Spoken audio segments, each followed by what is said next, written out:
In this video, I'll cover using the Cite tool from within the reading list system.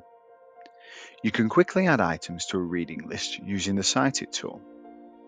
Cite pulls information from a web page and uses this data to create a citation within the reading list. For example, if you're looking at a listing for a book on Amazon, Cite can create a book type citation based on this listing.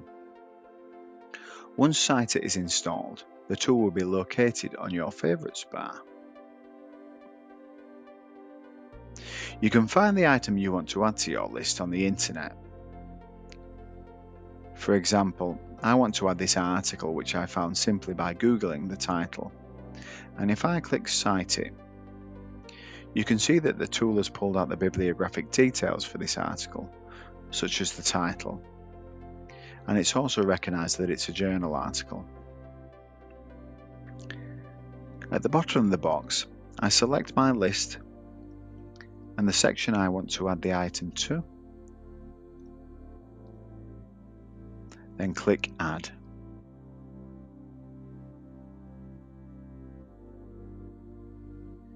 Now if I go to my list and refresh the browser, I can see that the article is now added to my list. And you can do this with lots of different resource types. So if I want to add this YouTube video, I click Cite it again, and as with the journal article, it's pulled out some details. It knows the title and it knows that it's a video. And if I select the right list again, and the section I want to add it to, and click Add,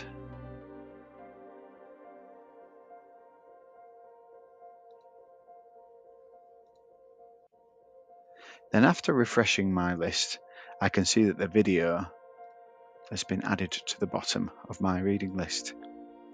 So Cite is a really quick method of adding a range of items to your reading list.